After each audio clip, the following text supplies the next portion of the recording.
Hello, you are watching World News. I am Neha Shukla. Let's begin with headlines. Richard Branson flies to space with India-born Sirisha Bandla. New era of space tourism begins. PM Johnson says COVID-19 pandemic not over as UK plans to remove almost all COVID restrictions from July 19.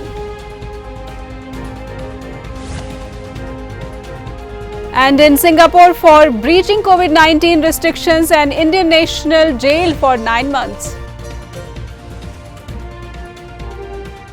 A billionaire and business tycoon who is friends with former US President Barack Obama has close ties to the British royal family. Sir Richard Branson has everything that one could imagine, and 17 years ago he dreamed of becoming a space traveler.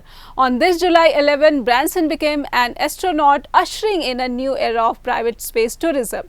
Branson boarded his company Virgin Galactic's Unity 22 flight from the Mojave Desert in New Mexico and propelled into suborbital space, where he enjoyed over 3 minutes of weightlessness in microgravity.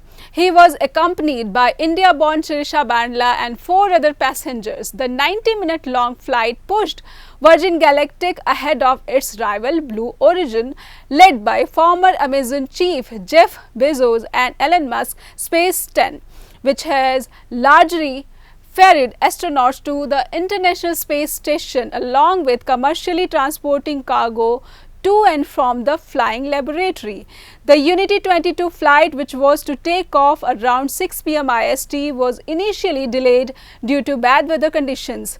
Ahead of his flight, Branson had said, "It's a beautiful day to go to space." The White Knight aircraft VMS Eve carried the rocket-powered spaceship VSS Unity as it took off from a horizontal runway flown by 2 pilots. The aircraft climbed an altitude of 50,000 feet above 15 kilometers above the surface before dropping VSS Unity in the air. Once in the air, Unity, which is about the size of a private jet, ignited its rocket's engine to ascend to an altitude of 80 kilometers, acquiring a speed of Mach 3, thrice the speed of sound. As the spacecraft reached the edge of the stratosphere, passengers on board unbuckled themselves to get a wholesome view of the planet, which only a chosen few have experienced in the past. Following the few minutes of weightlessness, the passengers strapped back as Unity reoriented for re-entry. The plane folded its wings, then folding them back down in a unique technique known as feathering, gliding back like NASA's space shuttle. Following 15 minutes of free flight, it landed back like a commercial airplane at the spaceport facility.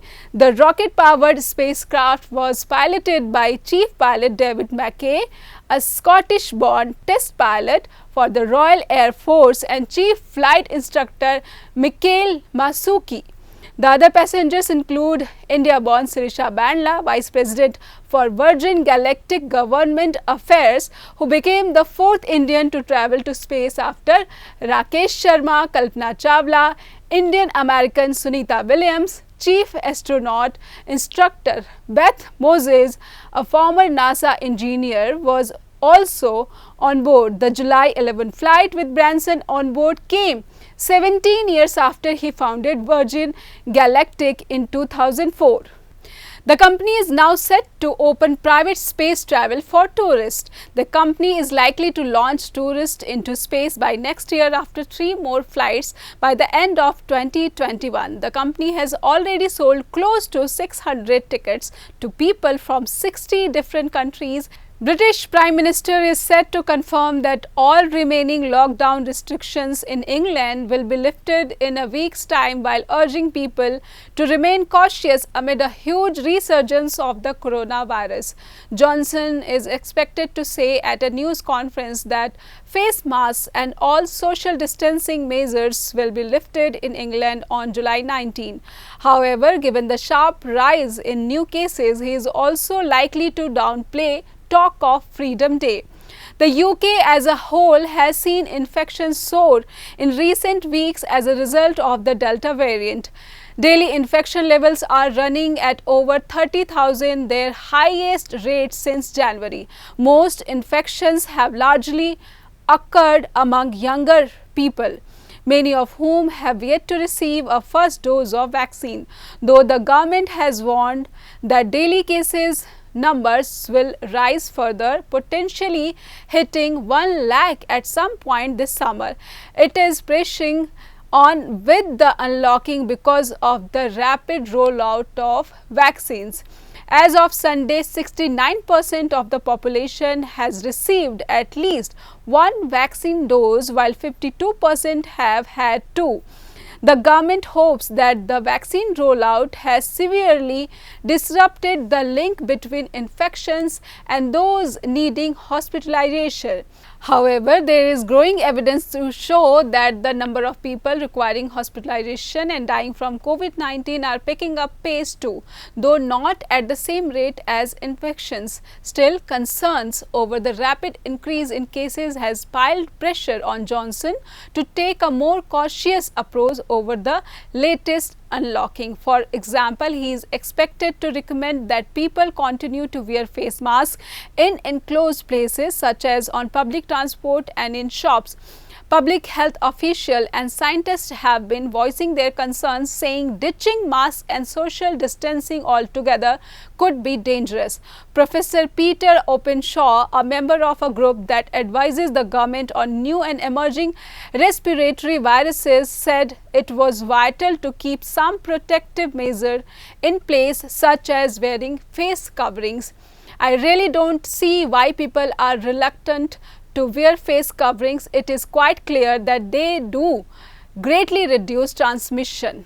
The fourth and final stage was delayed last month to provide time for more people to be vaccinated amid the rapid spread of the Delta variant, which was first discovered in India. Other parts of the UK, Scotland, Wales and Northern Ireland are following their own broadly similar roadmaps out of lockdown. And here news comes from Beijing. China's military said on Monday it drove away a US warship that illegally entered Chinese waters near the Paracel Island on Monday, the anniversary of an international court ruling that Beijing has no claim over the South China Sea. The USS Benfold entered the waters of the Paracels without the approval of the Chinese government, seriously violating China's sovereignty and undermining the stability of the South China Sea. The People's Liberation Army's Southern Theater Command said in a statement. The Southern Theater Command further stated that we urge the United States to immediately stop such provocative actions. However, the US Navy did not immediately comment.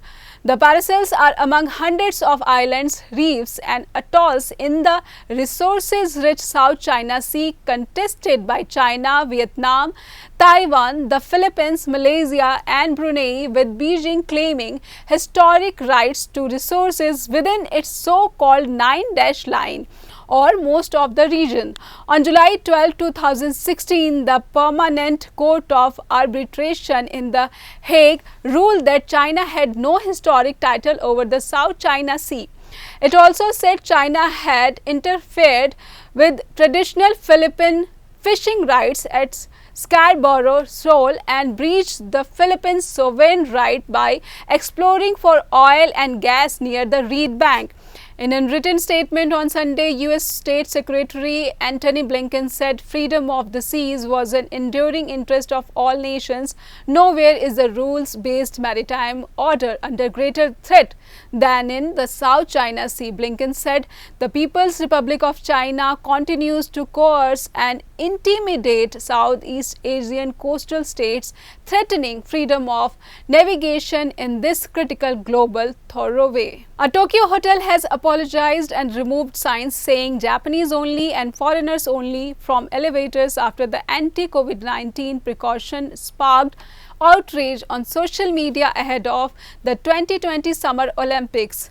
Tokyo entered a state of emergency on Monday amid concern that an influx of tens of thousands of athletes and officials during the July 23rd August 8 games will spread the coronavirus cases, of which are already rising in the Japanese capital. Akasaka Excel Hotel Tokyo in downtown Tokyo put up the signs on Friday in response to guidance from Tokyo 2020 organizers to ensure the movement of guests related to the games were separated from others staying at the hotel. The official, who declined to be identified because of the sensitivity of the subject, said there was no intention to discriminate against foreigners. We tried to make it easy to understand but ended up causing misunderstanding, the official said. He said the signs were removed on Sunday morning and the hotel was now discussing with its headquarters what expression to use instead. The signs triggered harsh criticism on social media, with one Twitter user tweeting, "Apartheid has been revived in Japan." Another likened the sign to US Jim Crow measures since struck down by courts designed to keep blacks from voting in the US Deep South. The virus has nothing to do with nationality, tweeted Twitter user Anna.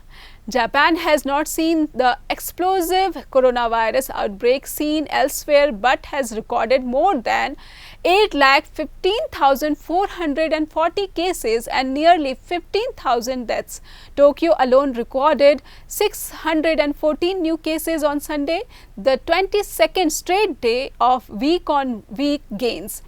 Japan's vaccination rollout got off to a slow start, and although it later accelerated, supply glitches are causing it to stumble. Only about 28% of the population have received at least one vaccine shot. A 26-year-old Indian national was sentenced to 9 months jail on Monday for trying to leave Singapore during the height of the COVID-19 pandemic, when he had been asked to wait in a hospital for the results of his swab test. Balachandran Pratibhan's test came positive for COVID-19 after he was picked up by the police at Changi Airport and escorted back to Singapore General Hospital. He had taken public transport there, tried unsuccessfully to buy a ticket to India, and loitered at Terminal 1 of the Changi Airport for about 4 hours. The foreign worker later breached an isolation order and went to the airport again in another bid to fly back home after he pleaded guilty in May to one charge each of exposing others to the risk of COVID-19 and living an isolation area without permission. His pro bono lawyer Cory Wong asked for him to be remanded in the Institute of Mental Health for psychiatric evaluation. Following a nearly 4-week stay in IMH, Balachandran was diagnosed with adjustment disorder with mixed disturbance of emotions and conduct. Around the time of his offences in May last year, Dr. Stephen Fang found that the minor mental disorder did not cause him to abdicate his capacity to assume mental responsibility for his actions. When in IMH, Balachandran reported hearing voices instructing him to commit suicide, and which made it difficult for him to control his actions. He is now on a reduced doses of antipsychotic medication as he is clinically well, the psychiatrist added. And here news from sports. A small number of ticketless fans broke into Wembley Stadium for the Euro 2020 final. Fans fought with stewards and police as they attempted to break through gates. The FA said it was entirely unacceptable and those involved were an embarrassment to the England team. The Metropolitan Police said it had worked with security staff to prevent further breaches and also supported officials in ejecting ticketless fans. The FA said it would work with the relevant authorities to take action against anyone who is identified to have illegally forced their way into the stadium. The statement from police came after Wembley Stadium initially denied that anyone without a ticket had gained entry, saying there was no security breaches of people without tickets getting inside the stadium. In a later statement, a stadium spokesperson said there was a breach of security and a small group of people got into the stadium. We are now working closely with the stadium stewards and security to remove these people. Footage from inside Wembley showed fans fighting apparently after some had forced through a door. Health Minister Edward Arger had said actions would be taken against those who had broken the law. In footage taken at Wembley Stadium and posted by a video blogger, Paul Brown, fans could be seen jumping over barriers and grappling with stewards and police, as some of them were ejected. Mr. Brown said there were not enough police to deal with the size of the crowd. A video posted by Sky Sports reporter Michael Owen showed several fans streaming over barriers as stewards looked on. So that's all for today. Take care and bye-bye.